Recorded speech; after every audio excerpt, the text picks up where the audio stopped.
Hello and welcome to Reimagining Love. I'm Dr. Alexandra Solomon. I have been studying relationships for over 20 years as a couples therapist, a professor, an award-winning author, and as a wife, mother, daughter, sister, and friend. Now, I'm inviting you into this space each week as I dig into some of the toughest and most fascinating relational dilemmas of our time. If you want to discover how to create vibrant and loving relationships in your own life, you have come to the right place. This is Reimagining Love.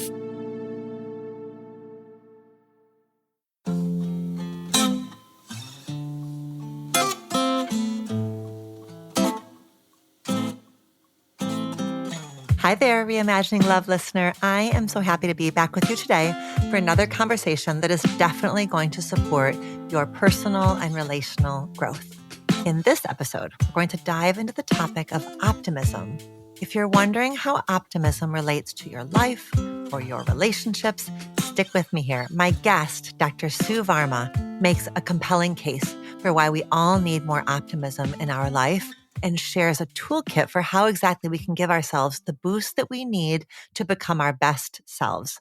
Dr. Sue is the author of the book, Practical Optimism, The Art, Science, and Practice of Exceptional Well-Being. You may have seen her on major networks like The Today Show, Good Morning America, CBS Mornings, and primetime specials where her expertise has earned her 13 nominations and 2 ShareCare Emmy Awards. She's a board-certified psychiatrist and distinguished fellow of the American Psychiatric Association, with over 20 years of experience in both private practice and as a clinical assistant professor at NYU Langone Health. A trailblazer in her field, she was the inaugural medical director of NYU's 9/11 mental health program, earning a mayoral proclamation for her groundbreaking contributions. Honored as one of the world's top 5 leading health experts by Global Citizen for her pandemic work and the Ivan Goldberg Award for Outstanding Service, Dr. Varma now brings her insights on mental wellness to a global audience with her new book. And I'm just thrilled to have her here today to talk with us about it. Dr. Sue says that yes, optimists may be born, but practical optimists are made. Not all optimism is good and not all pessimism is bad, but when we become mired in negativity, Dr. Sue says, we become paralyzed and passive. So what's the fix? Well, we chat about how practical optimism is positivity married with pragmatism and the role that self-compassion plays in this journey. We also take this idea deeper, exploring how finding your soul's purpose can help you remain in that optimistic zone for years and for decades to come, and how you and your partner can explore your unique strengths in this area together. I'm so glad that you have joined me for this hopeful conversation. It is one that I think we all could use right about now. Without further ado, here is Dr. Sue. Dr. Sue, thank you so much for taking the time to be with me today. Oh, it's my pleasure. I love all the work that you do, so I am very excited to be here. Well, likewise. So I want to ask you the question that we ask all of the guests of the show, which is I would love to hear, Dr. Sue, how you are reimagining love in one of your important relationships these days. So I'm thinking about love in the context of time and attention. And I love this quote, that I believe it's from Simone Weil, that attention is the rarest and purest form of love and generosity. And I'm thinking about it in the context of my kids. And, I have 2 boys and they're entering into the preteen, teen years. And I'm thinking about the presence of a parent, of non-judgmental, being a holding environment at times, when appropriate, being a friend, being a sounding board. So I'm thinking about love in non-traditional, yes, romantic love. I just had the opportunity to celebrate 16-year anniversary with my husband. We got a little getaway for the weekend, which I think is so important because I think couples don't prioritize each other in that way. And I feel so grateful to have a best friend, romantic partner that I seek out and crave, and that we have shared so many ups and downs in life, losses, wins. So I'm thinking about love in different contexts and how it means time, investment, how it's not a noun, it's a verb, and it's something you do. it's something you have, but it's something you do, but it's something you have to be very deliberate and intentional about. I'm also thinking about this in my girlfriends, how our lives are so busy, but even, an 8-minute phone call, this is something from the New York Times well section. Jancy Dunn was a fan of this, like two busy people just picking up the phone and saying, all we're going to commit to at this time is 8 minutes. Cause I think people are so scared of phone calls because they're like, I'm going to get roped into something. And if the phone rings every day, everybody texts these days. So we're so afraid. Oh my God, did something bad happen? But what's the bad news? Why are you calling me? So I think I'm reimagining love in different contexts with different people. But I think the underlying theme is being deliberate and intentional. Beautiful. I think it's such an important practice as I imagine you entering the adolescent years with your boys because attention, yeah, I am imagining you'll need to be on their terms, kind of like ready for those little windows. It's them knowing that you are willing to give them your attention that will help them feel safe when they've got to share something that's hard. My gosh, the teenage years are so full of the things that are so hard for us as parents to hear often, but that are so important for us to hear. And that willingness to be present, which is one of your pillars, presence is how you kind of create that cushion of emotional safety so that then you are the safe place for them to say, I got something really complicated at school or that I'm thinking about or that I saw online, whatever it is, that we can be safe enough for our kids to come to us. Absolutely. I love that. And I'd love to ask you the same question. How are you reimagining love? Oh, you're so sweet. What I've been thinking about a lot lately as I'm in, we're new empty nesters still, relatively new empty nesters. And it's given me a chance to really dive so fully into my career, which is wonderful for me in some ways that I get to now expand in ways that maybe I didn't when we were raising our family. But what I'm aware of is that there's always more work for me to do. And so I'm reimagining love by being very intentional about time with my girlfriends and time with my husband and really nurturing those connections to your point where it's easier not to pick up the phone, not to reach out, not to go meet somebody for a glass of wine or a cup of tea. But I know in my bones that I am my most preferred version of myself when I'm connected to my friends and connected to my husband. Those are essential lifelines for me to do my best work, right? I do my best work when I'm connected.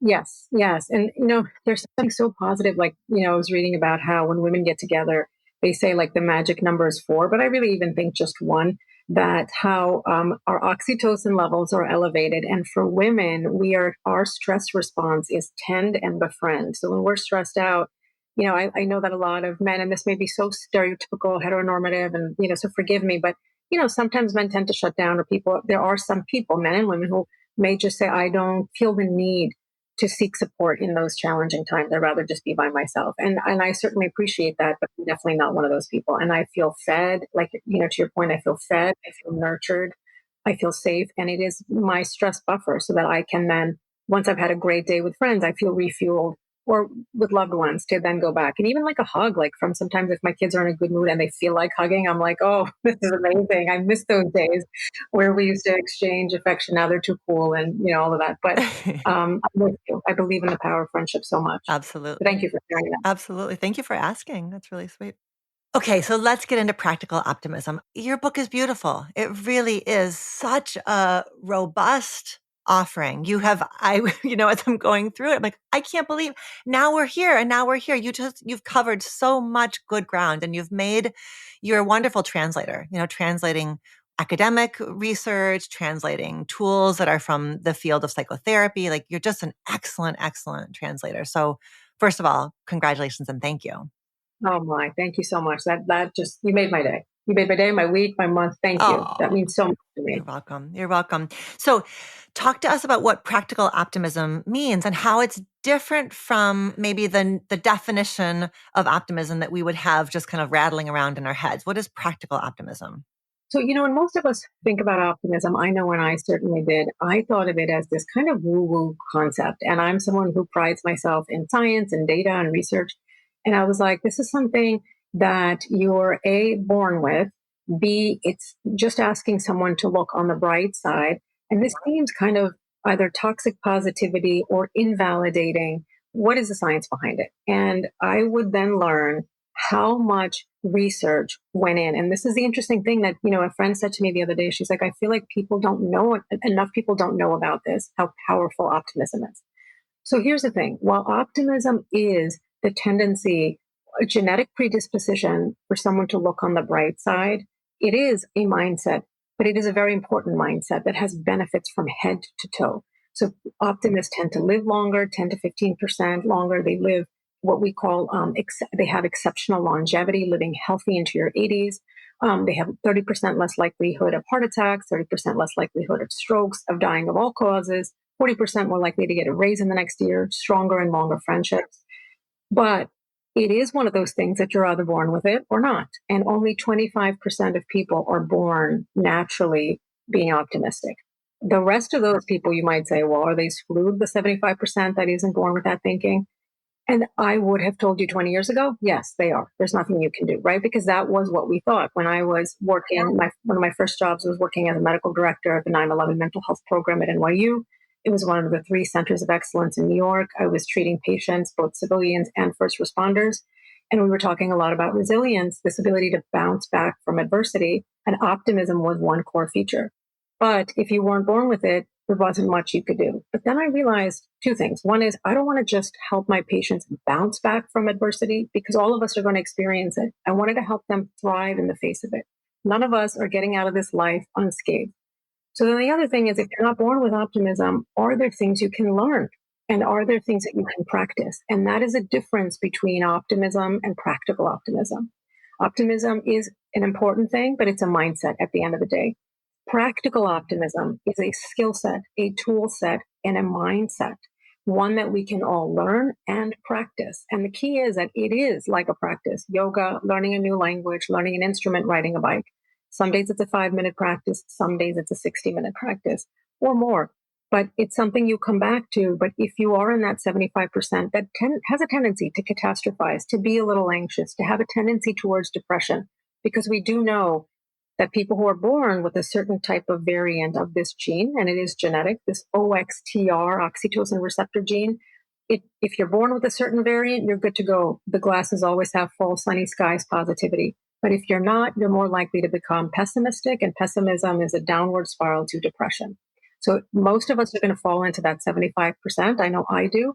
And that is why it was so important for me to understand and to be able to codify who are these people that I'm seeing in the hallways of this 9/11 program, who, despite seeing the worst catastrophe, most devastating loss on US soil in history up until that point, that these people are still walking around and smiling as if, not that nothing happened, but they are able to come here to our program, not as my patient, not in the mental health program.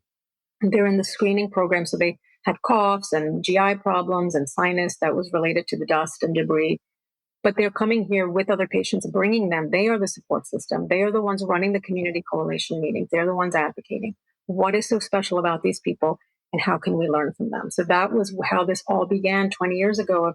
I want to take what these folks have, put it in a bottle, in this case, put it in a book, in a program that we can all practice and benefit from. It's so hopeful, and you're doing 2 things at once there. You're recognizing and acknowledging, yes, when you see somebody who seems to be naturally wired this way, like, that's real. That is real. For some of us, we were born this way. And for the rest of us, it's a practice. And I like that there's space for all of it. We don't need to be envious of the people who are naturally optimistic, but we can also be humble and recognize then that we've got our own work that we need to do, and that's possible to do, and that's rewarding to do, and it's worth it to do. Absolutely. It's rewarding, possible, and all of those things. And that there's no shame attached, because the reality is 3/4 is a lot of people, right? That's the vast majority, And, I want to say that some people, depending on the situation, they may feel that in certain arenas, aspects of their life, they're more optimistic naturally. Like somebody may say, like, I'm really good, in my career, everything has worked out for me really well. I don't have any hardship there, but I have challenges in, let's say I'm trying to find a romantic partner, or I'm going through stuff with friendships, and that's where I trigger, or that's where I have a tendency to self-blame or self-loathe. So it can also vary depending on the salience of the issue or the area of your life that you're struggling with, where you feel like you have more competence, because that's a big part of the 8 pillars, is feeling proficient in something. It's not just about being good, but do you feel that you're also good at it?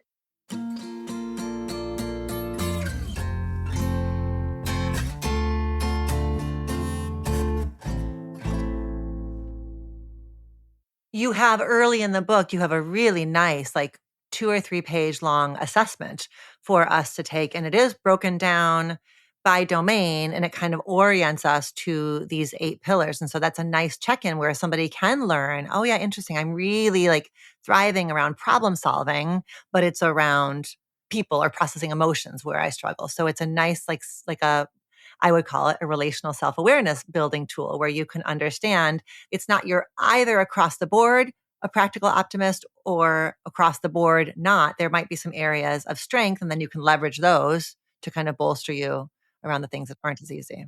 Absolutely. Because it's interesting that you say that. I'm so glad, like, I bolster those, because I feel like all of us have things that we're so good at. And, like, let's say for me, the tendency to, I don't know, imagine the worst case scenario in a specific situation. But, I joke with my husband. He's like, I thought you're the practical optimist. I was like, I am, even though my mind goes to the worst case scenario, I'm still preparing, right? I'm hoping for the best, and I'm lining up Avenue B, C, or D. Like this conference I was telling you about, I was at the airport and they said that there's a snowstorm coming and they're grounding all the planes. And I'm here and I'm thinking, I have 2 big speeches to give tomorrow. There's no way, that I can miss this opportunity. I have to get there. And then I'm hearing overhead that the flight has been canceled. And they're like, just hang on, we're going to try to rebook you. And so 2 hours later, I'm on another flight. And then again, the flight gets canceled. So I use this as an example with folks to be like, where is your mind going? Does your mind naturally go to, it'll all work out? Or does your mind go to, oh my, I'm not making this plane and I'm not getting there on time? So even though my mind might be going to, like, now 2 planes canceled, they're not accepting any flights into Boston. Even though my mind is going there, I don't let it paralyze me. I'm simultaneously on the phone and starting to find out what are my alternative routes of getting there, right? Am I going to be driving there? Am I taking Amtrak? Where's the closest Amtrak? What's the schedule? So that's where I think practical optimism comes in, is even if you are born with the tendency to imagine the worst case scenario, because that's what optimism is. It's imagining the best possible scenario, especially in uncertainty. You can still take steps, to be like, yes, I have a tendency to think pessimistically, but I'm not going to act pessimistically. And what's fascinating, Alexandra, is that not all optimism is good and not all pessimism is bad, right? Doses, in small doses, pessimism can be quite healthy, because pessimists, believe it or not, do their due diligence, they do their research. The problem is they become mired in either the research or the negativity, and they don't act, they become paralyzed. So I referenced the work of Dr. Martin Seligman of these 3 Ps of pessimism, thinking negative things are permanent, thinking that they're pervasive, taking them permanently. I've added a 4th one, is that you then become paralyzed and passive as a result. So it's okay if you think negatively, just don't get stuck and not do anything. Yeah, that's a key distinction between where your mind goes, because we don't have to be in charge of where that our mind can visit all of these places, but it's like where do you go from there? Yes. And you give yourself a time limit and be like, okay, you know what? I've done enough research and now what am I going to do? Because that was another thing that I learned over time and in my research, is that there are different people have different decision-making styles. And there are types of people called satisficers who are like, I'm good with good enough. And then there are people who are maximizers who are like, I can't leave any stone unturned before I make a decision. And then they don't make one. Like, I had a patient he needed a new phone. This was a long time ago. And he was like, I just need to research 15 phones because I can't make the wrong decision. This is before, like, some of us were in the Android versus, iPhone. And then a year went by, his phone is cracked, it's deteriorating, because he's like, I just get overwhelmed with information. And those people, the maximizers and the satisficers, are usually married to each other. Absolutely. Absolutely. So you've got practical optimism has 8 pillars, and they go from purpose to processing emotions, problem solving, pride, proficiency, present, people, and practicing health habits. And they build off of each other. So that means that you started with purpose on purpose. So tell us, I want to hear you kind of unpack this idea of purpose, because I think some of us, that becomes paralyzing. We think, I have to have a purpose. What's my purpose? And it feels like it needs to be a grand, unifying thesis that makes our whole life make sense. So what's purpose really about for the practical optimist? Yes. So, there's this phrase that I heard and I absolutely love it. And in a very simple form, it says, your purpose is your soul's way of engaging with the world. I sort of paraphrased it, but that was the essence of it. Purpose is your soul's way of engaging in the world in a way that aligns with your own talents, interests, and hobbies. And purpose does not have to be grand. No one else has to understand your purpose. Your purpose does not have to be connected to your paycheck. Your purpose yesterday does not have to be the same as your purpose tomorrow, because you are evolving and so is your purpose. And I always say that if you can't find your purpose, it is your job to create it. And what I mean is put the cart before the horse. Populate your calendar with activities that give you pleasure, meaning, and joy, right? So you don't know what you want to do? Listen to a podcast, read a blog article, go to a networking event, talk to people. And your purpose it doesn't have to be, a lot of people are like, oh, but I have to make my side hustle into my main job and I have to monetize it. You don't have to do that. A lot of people get pleasure from things, but they don't make the time to have the hobbies, right? And you may say, well, how is there a hobby your purpose? It can be like, there's no singular purpose, right? Like, I think often if your purpose is in service of other people, or there is some component of your job or your day or your week that is giving back, you will get exponential return on investment if your purpose is somehow linked to the benefit of other people. I can't tell you how many people in my practice say, I just feel like I'm making more money for the company. I feel like I'm missing something. But you know what? I love my job in the sense that like it's quite lucrative. So what do I do? And I say, listen, where are the opportunities for volunteering built in? There's something called role remake and job crafting, which is basically trying to make your job fit you, not the other way around. So you can keep that high paying lucrative job. And good for you, by the way, if you found it, right? It doesn't have your passion does not have to be expressed in your day job. It is amazing if it does. I feel blessed enough. I imagine you do, like that we feel aligned, that our purpose and our profession line up, but it's not the case for everybody. And so are you like a big fitness enthusiast? Do you want to like bring in your 5K into the workplace somehow and get your coworkers to sign up for it? Do you love writing? Do you want to speak? How can you attach some of these hobbies if you want? You don't have to. You can do them on the side. So I'm just giving in this chapter tons of tips and resources and tangible things and questions that people can ask themselves to think about purpose in a different way so that it doesn't make you feel less than, like, oh, I'm not living this grand life. Like I want to be a food blogger or I want to be a travel blogger. There's still ways to do it. And then that's where the social media comes in to say, like, this is a little side hustle. This is a little hobby. Like a lot of things that I do now that have been incorporated in my work in a compensated way years ago weren't, and they don't have to be. And they were just as pleasurable to me then as they are now. So I feel like we put too much pressure on ourselves that purpose has to be grand and glamorous and big. And it doesn't have to be the case. It's like where I love that invitation to return to like, where does your soul feel expressed? It's like, where is there ease? Like what are the bits of your day or your week or your month that you're doing something just for the sake of doing it, where you've had that experience of flow? That's really lovely. And I hadn't thought of it this way until you just said it, but it's like in this moment where it's a beautiful moment in that you can start an Etsy, you can start an Instagram feed. There's all these ways of kind of making your work, like making your purpose public and trying to make money from it. But there's something really important about your purpose just gets to be yours. It is your purpose if it is just an end unto itself. It never has to get leveraged. And I think that this moment of being able to like readily turn things because of technology, we can now turn things into little businesses, little shops, but we don't have to. We don't have to in order for it to be as worthy and as much of a service to you, yourself, your practical optimism as if you actually turned it into something else. It doesn't matter. That doesn't matter.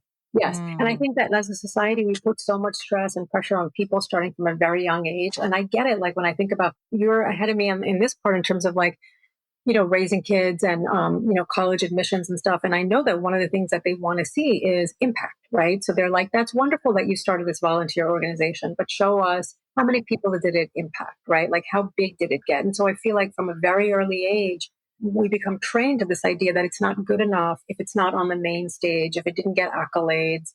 And I talk about this later in the book, the idea of self-esteem versus self-compassion. And that's what bothers me when we make purpose this big thing that it always has to be reinforced by other people, and and this concept of self-esteem is very much based on accolades, right? If things are going well, if you're doing well and you're getting reinforced and people are clapping and you're getting awards, your self-esteem is high. And when you're not performing that well, or your grades aren't great, or you didn't make the team, your self-esteem drops. So connected to this idea of performance and purpose is you have value simply because you exist, and that is where self compassion comes in. And so I would say be compassionate to yourself and find a hobby that you do just for yourself and for nobody else. Yeah. And can we just for a hot moment say, like, when you're talking about the college admissions thing, it literally is like when we were going through with our kids, it was like, what is the organization that you started or the business you started? I was like, what do you, these are high school children. Like they've been doing this thing called childhood and adolescence. Like why they were supposed to be, I remember being like, I had a moment where I was like, oh my God, I'm a terrible mom. Neither of my children has started a business before they've applied to college. What's going to happen here? It is Yes, yes. insane. And I joke, and this is maybe, I know I'm making like a gross, overgeneralization or overstatement here, but I joke sometimes. I'm like, do they expect high school students to have won the Nobel Peace Prize? Because that's where it's headed, right? Like if you're not, I remember what the criteria used to be to get into medical school, which was like, okay, have you published a paper? Are you an author? Or not even medical school, maybe residency, right? It's now gotten to earlier and earlier stages. So what we require to get into residency post medical school is what they're expecting some college, elite institutions like coming out of high school. So the age of expectation for that has dropped down considerably. Yes. So we're normalizing that you aren't crazy for thinking that you need to be leveraging on behalf of your kids. You aren't crazy for thinking that, but you're by having the first pillar be about purpose, you are subverting it. You're subverting and inviting us to really like reconsider what is purpose all about. Okay, I want to talk a little bit about presence and then I want to move into the relationships part. Well, this is kind of our bridge. In your pillar about being present, you are talking about managing our relationship with technology. That's a lot of what's here with technology and social media. So I wonder if you could share one or two of your favorite practices for putting technology and social media into its place, especially, I mean, for the sake of our own cultivation of practical optimism, but also really for the sake of our relationships as well. Are there some favorites that you have about where technology needs to go to protect our relationships with the people who matter to us? Yes, they say that the mere presence of a phone on our dinner table almost automatically guarantees that the conversation is not going to go deep because both parties know that there's an interruption just around the corner. So, look, we all have been guilty of it. If you're a parent, you're at dinner, you're like, I need to keep my phone on. My kids might reach me, babysitter might reach me. If it's during the day, the school might reach me, you're a sick kid. So I get it that there's logistical things, but let's say you're at dinner with your spouse. Could one of you have your phone on and the other one not, right? So like one of you can be reachable if their kid needs you. But the idea is you're just trying to minimize the amount of distractions coming in. One thing which I really personally also struggle with is, social media. So, we all use this, right? Like we are on these platforms, we're educating folks. We want to interact with people. We want to hear what lightens them up.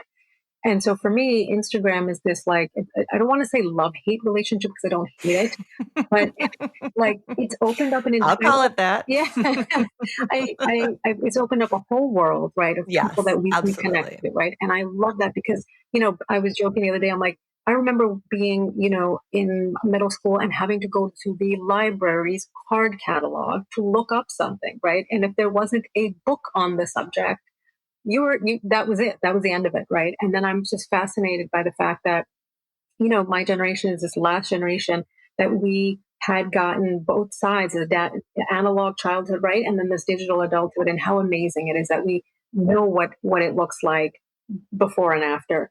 And I remember being a kid and just really living in the moment.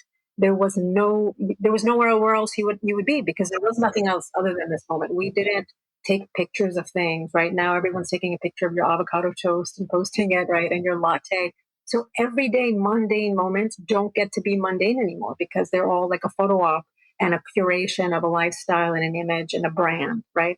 So I get it that all of us are walking brands, but sometimes it's important to say, you know what, I'm turning the brand off. So when I go on vacation, I'll have a tendency to try not to post, or if I'm going to share anything, it'll be after the experience. It'll be days after the experience, unless there's like a time sensitivity to it.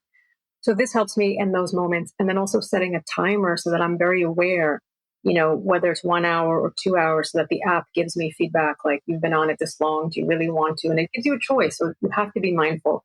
Do I want to be on it for 15 more minutes? Do I want to say ignore for the rest of the day? Do I want to keep going? So I think everyone has a different way.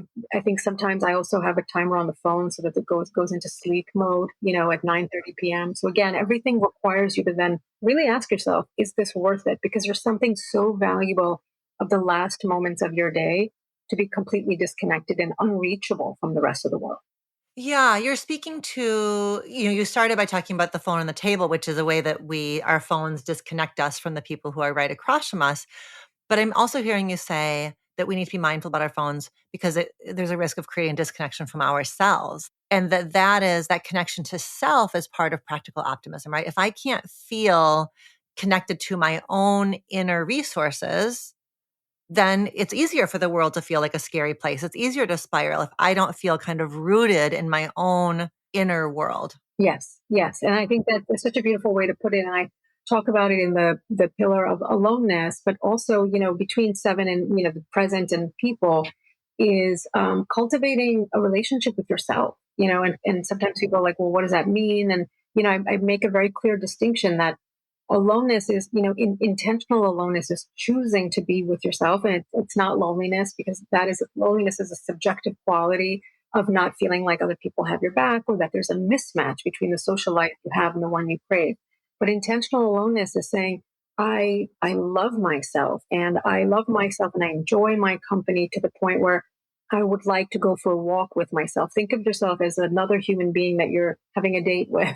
You're going to lunch. I really enjoy, like, for me personally, I love having lunch sometimes by myself, like in a cafe, in a restaurant, and it's peaceful, and I'm sitting there and I'm really enjoying every aspect of the meal in a way that I don't, when I'm with people, I'm enjoying their company, and then the food happens to be there. But if it's an amazing meal, I personally have a hard time navigating the two. I'm like, I really want to hear every word you have to say, but I really want to enjoy this dish too. And I'm like, what are you saying? Like, and I don't like that, right? So I feel like when I'm with people, that takes precedence, like wanting to respect them and the attention and our connection at that moment. That for me, I feel like those two things aren't happening at the same time. So when I'm by myself, I'm savoring it in a way, and also just enjoying my own company. That, like, I have thoughts, I make jokes. It's like I'm talking to myself in my own head. But think of yourself as somebody you'd want to date. And I think that it's cultivating that practice. So many people are so afraid to be alone. They'll have the news on, they'll have music, TV, streaming, always have to have something in the background because they're afraid to be left alone with their thoughts. God forbid something uncomfortable come up. Then what? Yeah, so it's just a little taste. It's just a little taste of aloneness, and then you can, then you can reach for your phone or reach for a book. But it's those, if that's an edge for you, is that it's uncomfortable, kind of quieting down and settling into your own body, then just set a timer and try it for 5 minutes and just build that muscle. Because I mean, everything we're talking about here in terms of practical optimism, it's a practice, it's a muscle. So it doesn't have to be that you go from nothing to a 2-hour solo hike. It can be bits and pieces and practices.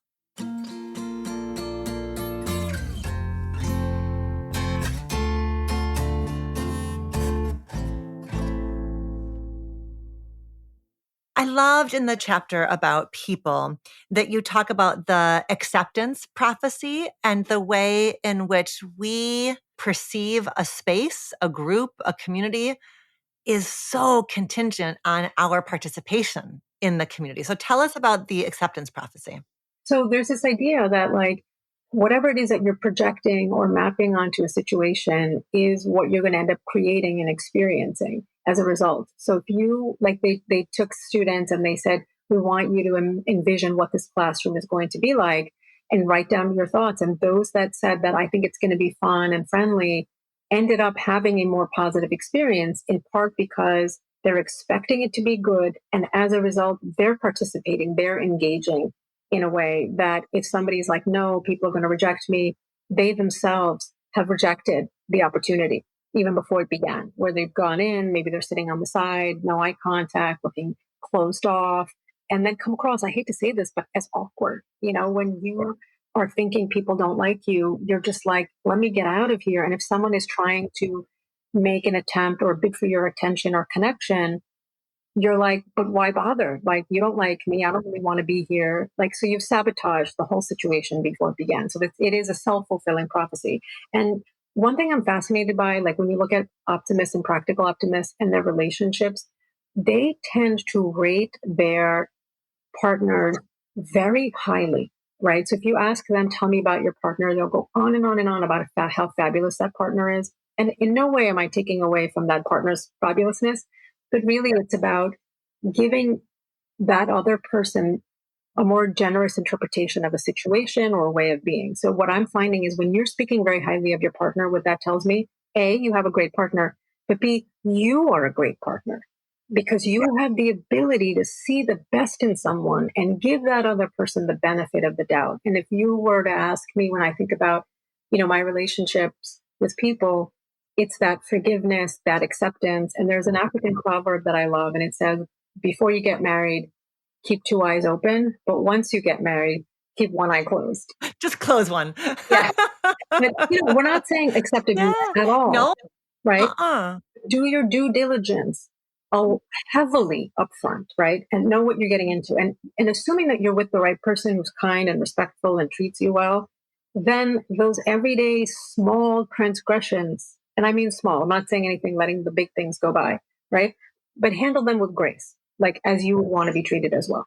And it's a cycle, right? It's a cycle. The more you practice viewing your partner with generous eyes, the more a generous version of your partner comes forward and kind of affirms your mindset. So I loved this part of your book because you are reminding us how immensely powerful our mindset is. And I think especially when it comes to our relationships, especially when it comes to our intimate relationships, especially if we had a history of feeling not particularly powerful in our family system growing up, for example, you are reminding us here that our perspective creates a lot of the reality that we experience.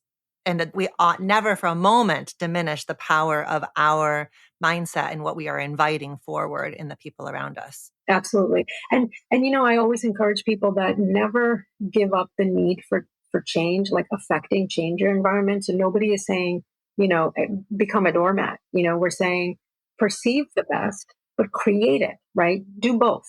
Expect the best in somebody, but also help them to be the best version of themselves, right? And if you need to, you push back, you question, you challenge, all of that. So we're not saying, blank, give somebody like carte blanche to treat you a certain way, but do both the action, but also the positive perspective. And that's what practical optimism is. It's positivity married with pragmatism.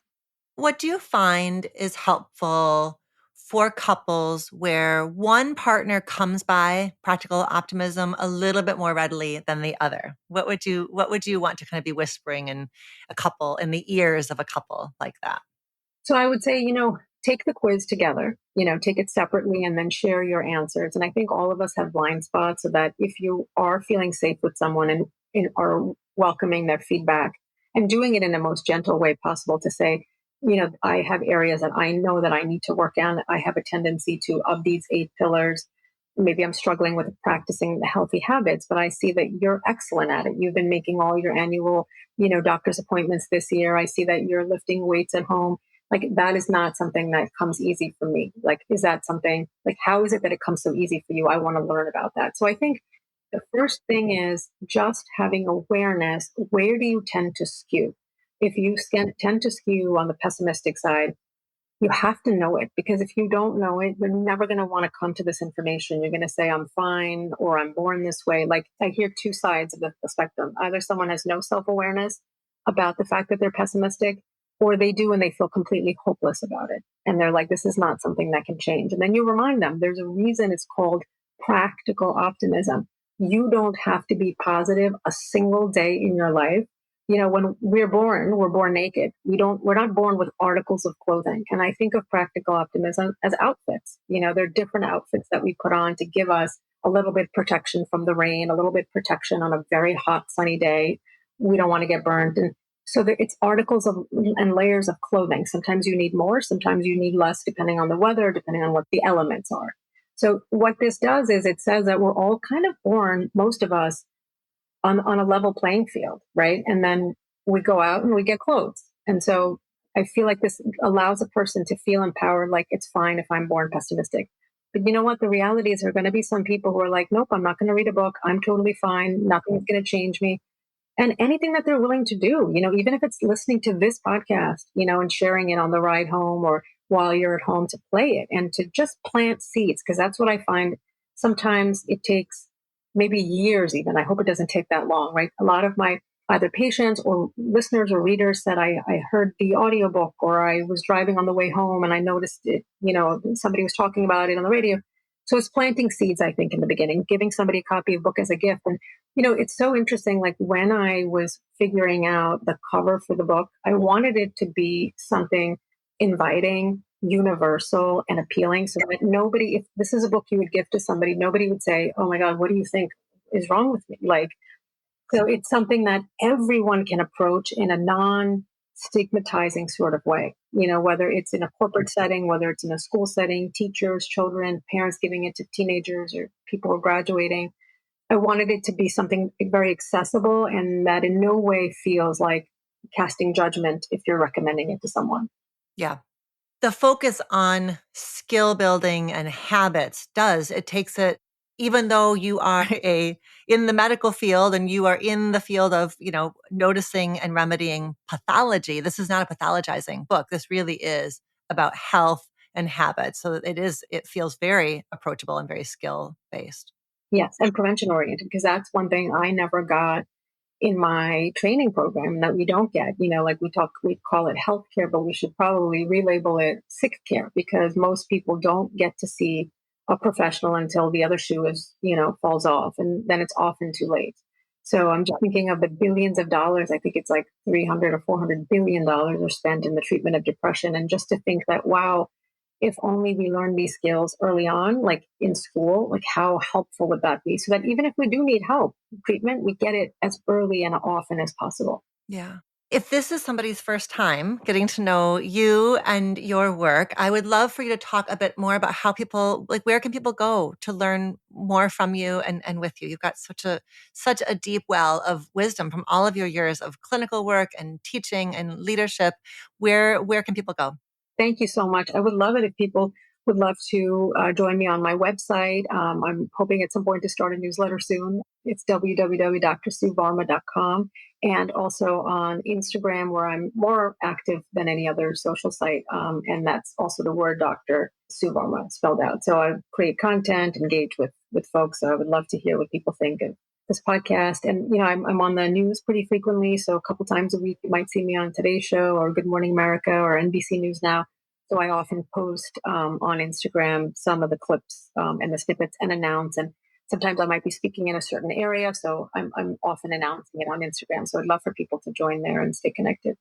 Yeah, and your work on the news is so important because when you are brought in to speak on something, it is often something that is very immediate and very of the moment, and something that we really do. Like there's been a crisis of some kind, and we really need to figure out how to tool ourselves to navigate the crisis as best we can. So that's, I think, connecting with you on social media and having access to those, like what you're offering in those spaces, is really important.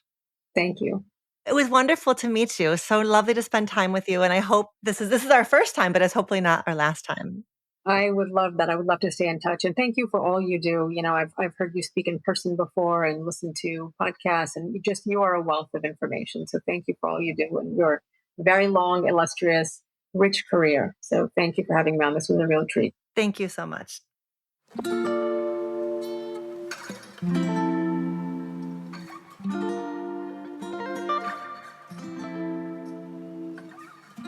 Thank you, Dr. Sue, for this generous dose of wisdom and guidance. I know that I'm going to be implementing lots of these strategies in my own life, and I can't wait for you to see the changes that are possible for yourself as well. If you want to check out Dr. Sue's website and book, head to the show notes and you'll find everything that you need there. Until next time, be well. Thank you for listening to our show. Our producers are Elizabeth Vogt and Mary Chan and Katie Pagich of Organized Sound Productions. Our theme music was composed by Slade Warnkin. The show is executive produced by me, Dr. Alexandra Solomon. Do you have a relationship question that you want answered on the show? Visit reimagininglove.com to send in a written or audio question.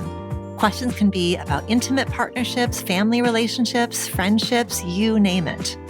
If you're looking for more love and relationship content, you can find me on Instagram at dr.alexandra.solomon or visit my website, dralexandrasolomon.com, where you'll find my blog as well as the Intimate Relationships 101 e-course based off of the popular class I teach at Northwestern University.